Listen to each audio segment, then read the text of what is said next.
welcome to Beyond the Arches. I'm your host, Dr. Daniel Noorthook. With us today, we have Erica from our team. Hello, Erica. Hello. We also have Crystal, our patient. Hello. And Jay, her husband. Welcome, guys. Thank you. Thank you for having us on today. All hailing all the way from Alabama. Yes, indeed. Phoenix City. That's amazing. And you just had your 90-day check. I sure did. So I hear everything went fine. It went fantastic, yes. Awesome. And tell me, what's been, let's start with some dentistry and then we'll kind of get into personal stuff. Okay. So tell me your biggest frustration with them so far and your greatest enjoyment of them.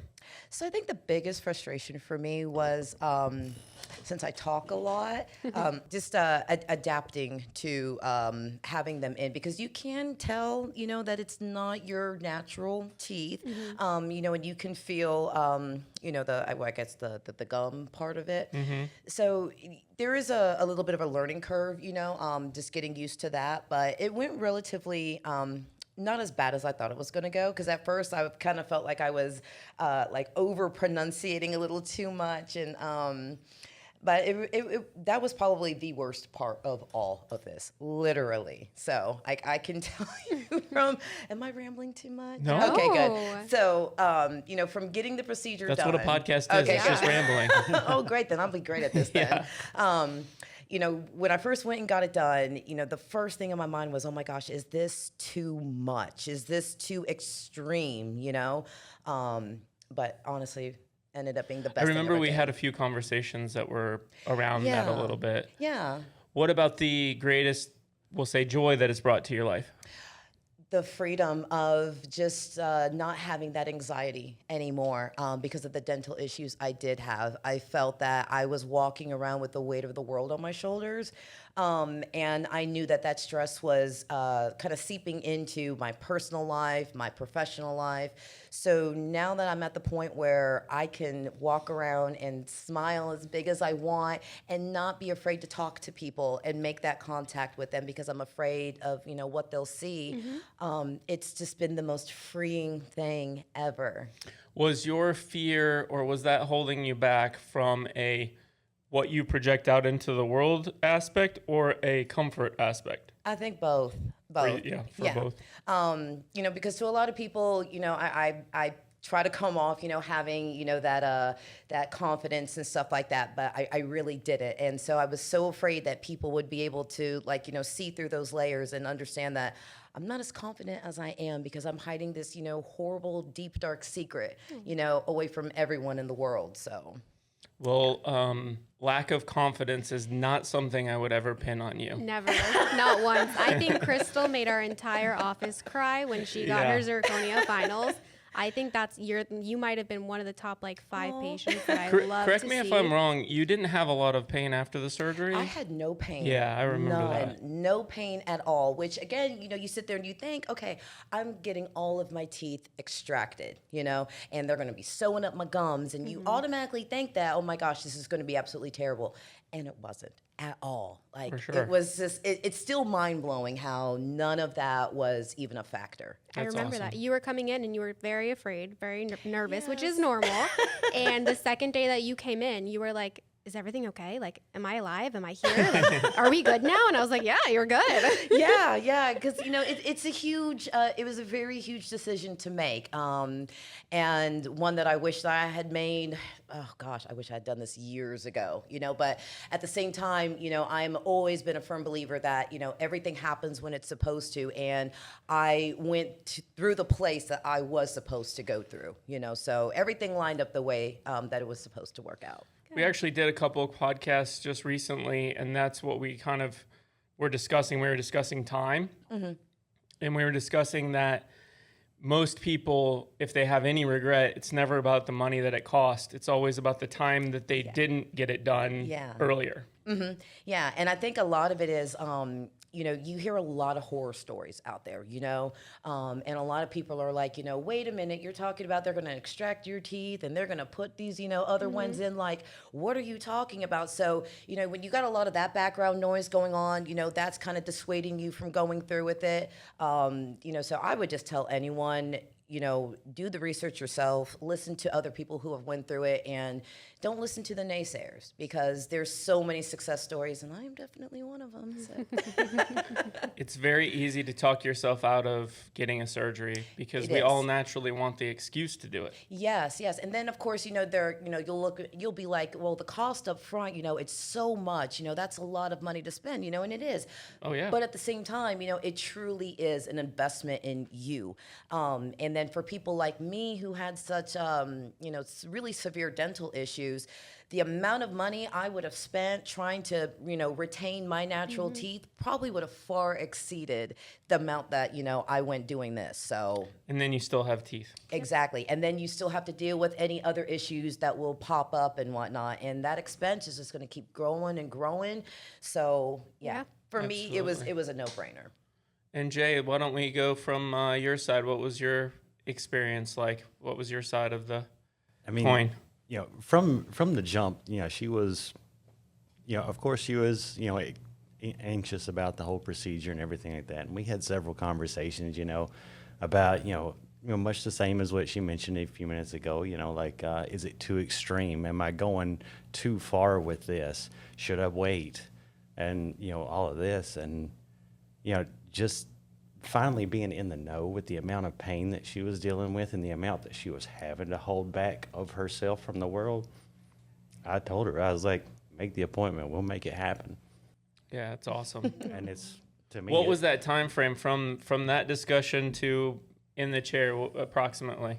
Oh, maybe a couple months. Yeah, it may have been. Yeah, I think it's about a couple months because Research, figuring out what you want done. Because I don't even remember how. I literally just happened to stumble upon Done in One, and I'm researching you guys. Of course, I did a little research on you too. Of course.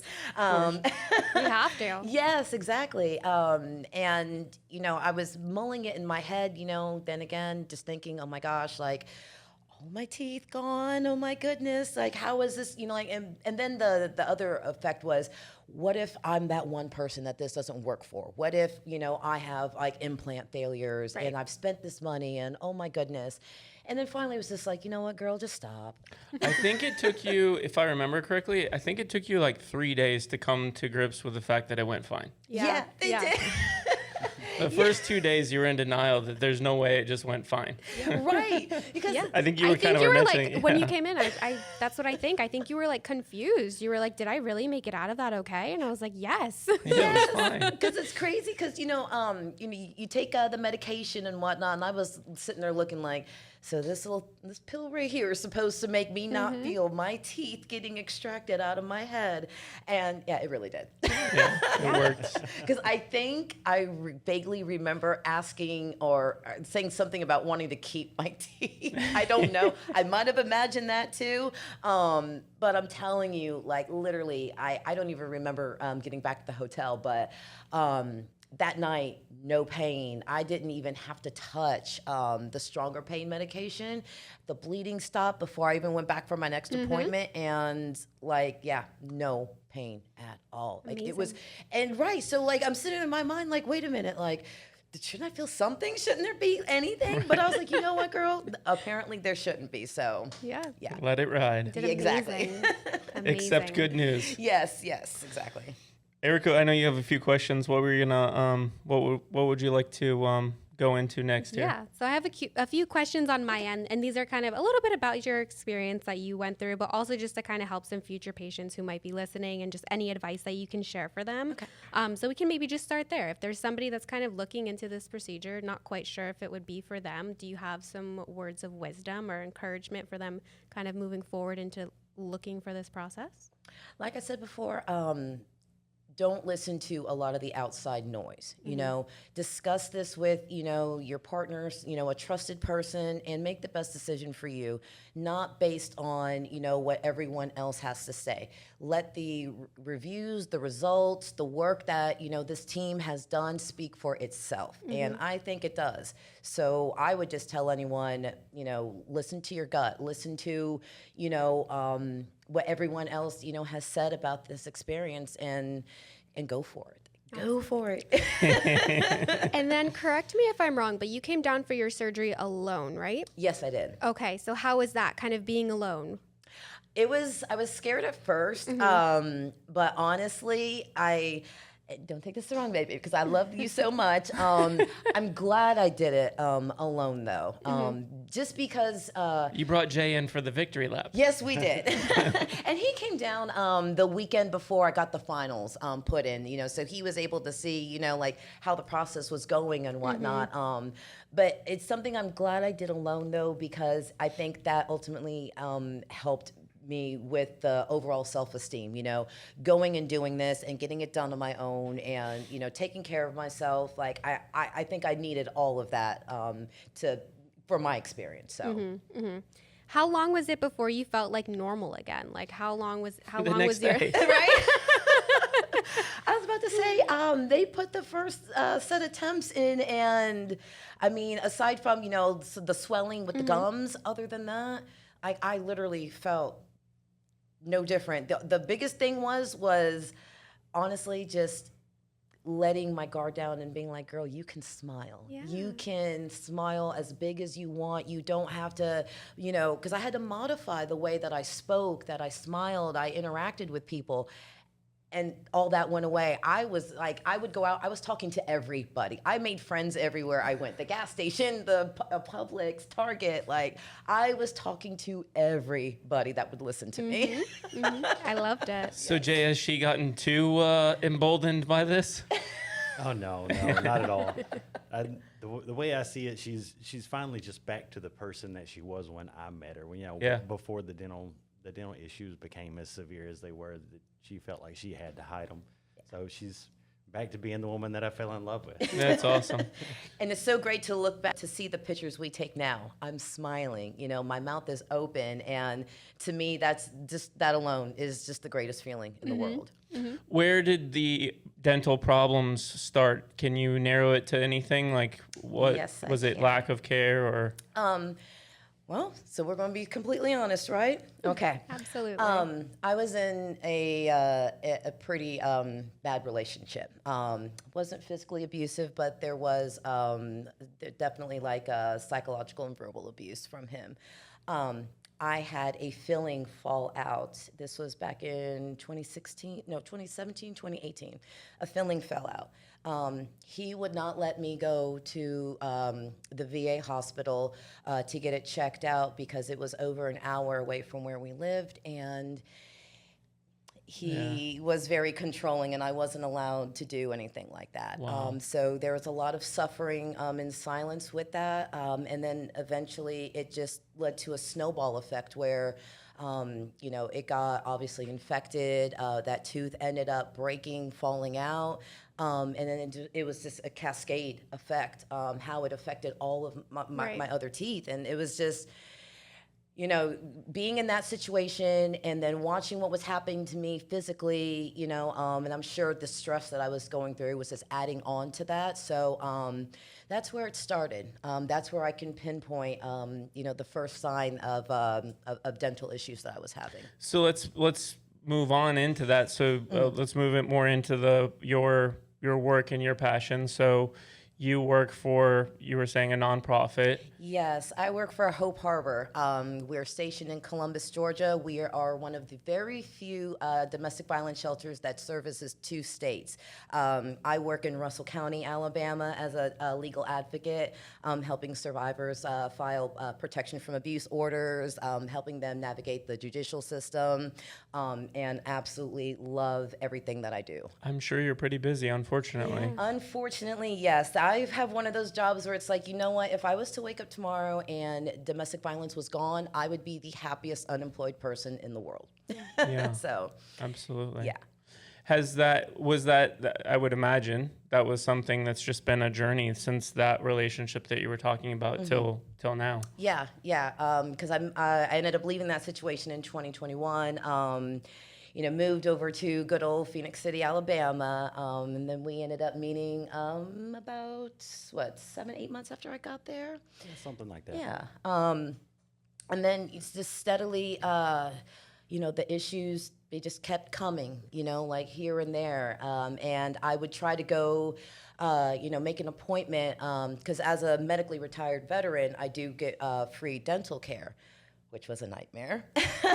I remember they scheduled me to go in to see a dentist, and I literally left out of there in tears because they made me feel so terrible. Like I was just this disgusting, dirty person because of my dental health, and honestly, that kind of turned me off. And so again, the suffering in silence and whatnot, because, when you go into a place like that and you're there for help, you're there because like, hey, I need you to help me. And that person's looking at you like, wow, I'm just going to sit here and judge the world out of you because of how your oral health looks. So it was really disheartening in all of that. So that's something that I've never been able to understand about when you hear those stories about a dentist, or somebody in the dental profession, hygienist, whoever it be, judging a person in the chair. Like, isn't that what you're there for? That's like you judging somebody that came to you for help. Like, it is what it is, that there's a million reasons. Like for you, kind of out of your control, was a bad scenario, ends up there, could be bad diet, it could be the person's fault. Right. But what does it matter? Exactly. At the end of the day, none of that even matters. It's the fact that, you've got someone there who is there for, your help, your services. Don't make them feel like, they're like the scum of the earth. Absolutely. So I ran out of there crying, and I was like, I'm not going back, and I don't know, I'll figure this out. I'll deal with it in some way, shape, or form, until the point where it was like, this is not viable anymore. I can't continue to live like this, because when you're living, with this secret, I told no one how bad it was. He did not even know how bad it was until the day before I came down here. I finally showed him. Oh, wow. Yeah. Yeah. Wow. That's how well I hid this from everyone, my children, coworkers, everybody. Nobody knew. Did you had like a temporary that was temporarily glued in, or I can't remember? No. Bridge? There was a bridge? Nope. No. I had, it was all of my, my remaining teeth. But the way I modified my way to speak, and laugh or do anything, because I had the 4 teeth missing, total missing on the bottom, and then one up here on the side, and then this one over here was cracked too. So yeah, you can imagine, like, basically, like, literally talking like this out of your mouth. Yeah, but that's how it was, you know. And I can't imagine you speaking like that. yeah, me neither. Like, it's been 3 months since I've had these in, and I'm sitting there like, how did you manage? What were you doing? Because it's like, it was only 3 months ago, but it feels like a lifetime ago now, Yeah. It's like, I can't even imagine being that girl, like, oh my goodness, everyone's going to see, they're going to notice. And I'm like, what? Yeah. And just for anybody who's listening and not actually watching like a video of us talking right now, Crystal literally has like the most beautiful smile. They are perfectly so white and pristine, and they just go so amazing with your personality. Well, I tell you what, the way, that the staff will sit there, and work with you for the aesthetic, the feel, the color, everything, they really take their time, because you can go some places and you can kind of tell that someone's like, okay, what do you want to do? All right, well, Yeah. this looks fine. No. Like, you could sit there and be like, well, I'm not sure about that. Well, okay, and you guys don't make people feel like they're rushed or, like, they're being overly picky or anything like that, because you guys understand, like, this is your smile, and your smile, like, your eyes to me is, you're the window, to your soul and stuff like that. So you guys really took the time, to make sure that, the aesthetic, everything, when I walked out that door for the final time after, at that initial visit, that I was happy. I'm kind of like blown away right now because I swear to you, I was just thinking of a story before you said that. So years ago, we were filming a commercial, and this patient's name was Reggie. And Reggie came up with on his own line, it was just sort of a natural thing. We were shooting a bunch of stuff. He said, people always tell me, or my mom used to tell me, that a smile is the welcome mat to the soul. Yeah. Which always was really good. Yeah. And then you just hit that, Yeah. like, Oh. wow. Yeah, that's Crazy. one of the commercials. I was that just plays, thinking of the story before you said that. Yeah, Well, that yeah. plays I in was our going to waiting room close every this day. with that. Now I need to think of another close. My bad. Here, I'll try to inspire you with something else. But I mean, it's true because, one of the first things, people look at you is your mouth, So that's why, I was kind of like, wait a minute, nobody knew? Like, wow. Like, I always figured people knew, but they were just being really polite and not saying anything to me. But everyone was literally like, no, we didn't know. And I'm like, oh my gosh.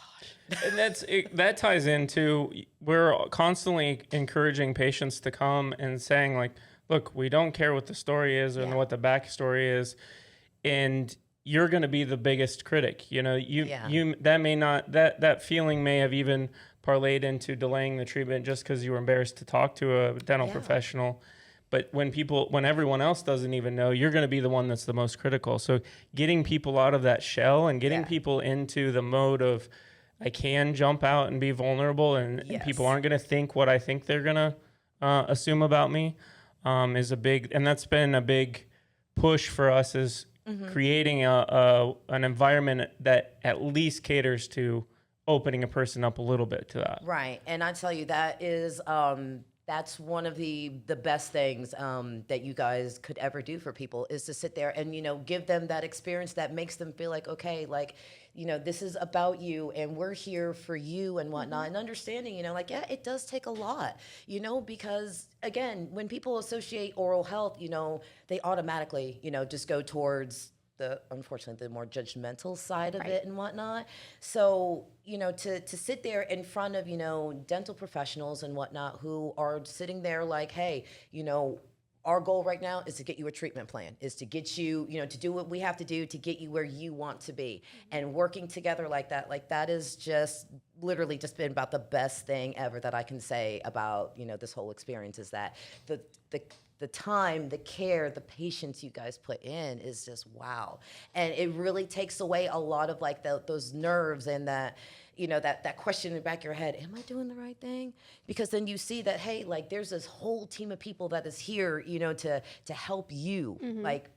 It really makes you feel like, okay, I have some control here, but, at the same time, I know I'm in good hands. And I'm in a safe place, which is really good, establishing that for people, because, you got to figure, kind of like, with my job, people don't ever want to come see me. I'm the last person they want to meet, We have similar jobs. Nobody wants to go to the dentist. Exactly. No one ever wants to have to walk in there and then to show, years of damage and decay and, yeah, it's a lot. Like, I remember when I first walked in there, I was so scared to open my mouth, and just the way that the entire staff was like, it's okay, you're fine. Yeah.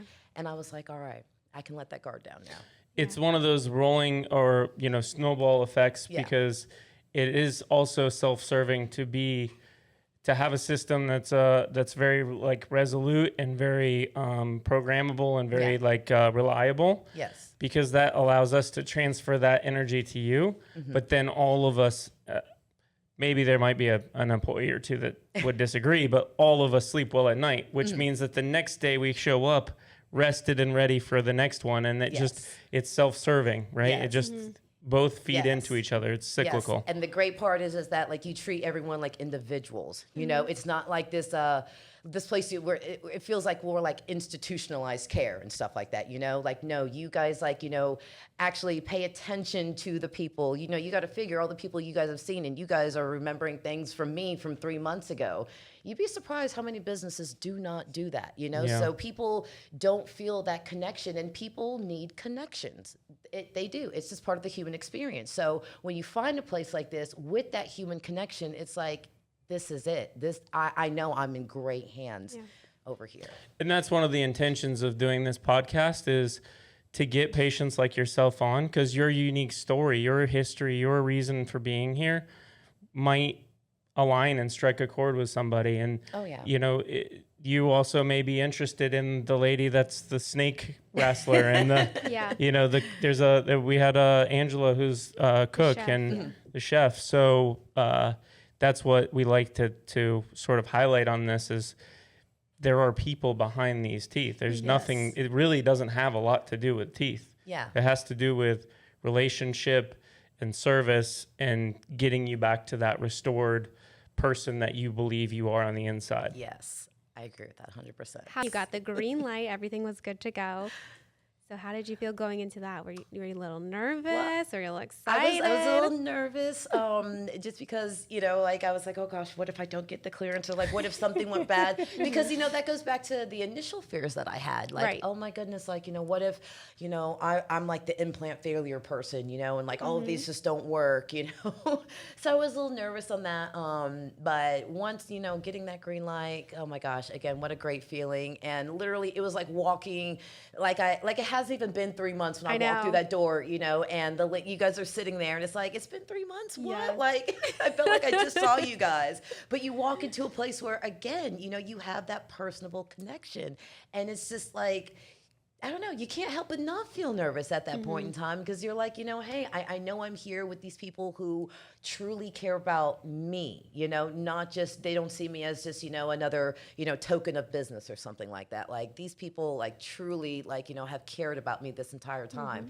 And like, even over the past 3 months, you get the occasional text, like the check-ins, to see if everything's going great. Like that right there, it really does something, for a person, especially when you've been on the fence and then you finally go through with this. It's like, wow, like we are in this together. Absolutely. And it makes you feel good. Good. Ask everyone, what did you survive on? What was your go-to? How did you make it through? How did it go? And then what are you eating tonight? So let's see. I will tell you what, the first, that first week I was down here, I think every Taco Bell in the area like knew me, and as soon as they saw me, they were like, yeah, how many pintos and cheese orders do you want this time? It was a lot of living on that, mashed potatoes, applesauce, yogurt, cream of wheat, grits, kind of. Well, I'm in the deep south, so I gotta have my grits. Of course. But the bad part is like the little like gritty parts can get kind of stuck. But Yeah. that water pick took it right away. So it was a lot of things like that. Good thing is in the south, they like to make a lot of soft food, so that was the good part. I'm not going to lie, Dr. Dan, please don't get like upset. Did you cheat? I did. Oh my God, I'm I shocked. did. It's okay. I do not recommend that for everybody. Have more self-control than I did. Jay, did you know that she cheated? Yeah, and she felt really bad about it, but Oh. she held out for a solid 2 months without Okay. cheating at all. That's really good. Well, what was it? It was Christmas probably? Like It close was to around Christmas? the Christmas time, yeah, and it was wings. But yeah, You don't have to tell on yourself. It's okay. I can't help it. We forgive she you. deviated maybe a handful of times, but she was really confident. She hadn't had any problems at all whatsoever. Yeah. And So I was careful about it. And again, everyone, please have more Well, self-confidence, that's- more that's- self-control than me. That's the big statement is, look, you can eat whatever you want. Yeah. It's just you have to eat it in a way that doesn't overstress the teeth. Right, right. I don't care. The way some people make a steak, you can't have that at all. The way others make a steak, have as much of it as you want. Yeah. So you have to use your brain and decide what's going to be okay to cheat and what's not. Yeah, yeah. So there's a couple cheat days and stuff like that, but I can't make up my mind what I want. I was over here, thinking about the German restaurant that's over here, but now I'm like, oh my gosh, I don't know. Well, initially you said pierogies. You saw a pierogi place that you really wanted to try, and I said, girl, you could have had that 90 days ago. See, had I done some research, I would have known that they were not like hard and stuff like that, and I could have had that. Now, trust me, I'm kicking myself for that because I'm like, bless you, Taco Bell, but those pintos and cheese got really old by like day 3. I'm sitting there like, here we go. Let's solve this. What are you in the mood for? What kind of foods do you guys like? We're going to leave here with an answer. You know what? Pizza, because pizza is one of your favorites, and he did so good in solidarity with me, like sticking with, helping me stick to the diet and stuff like that. So you know what? You are the MVP here, my dear. We are going to find something fantastic. Jay ends up a winner. He really did, like he had my back throughout the whole thing, which is really great if you do have that type of, support and stuff like that. So What kind of pizza do you guys like? What's your style? I'm good with pretty much any kind of pizza, but my go-to Real in most oven, New places- York. Where do you guys lie? I like brick oven pizza. Okay. Well, it's a little bit of a chain, but there's a place called Anthony's. It's on Atlantic Avenue.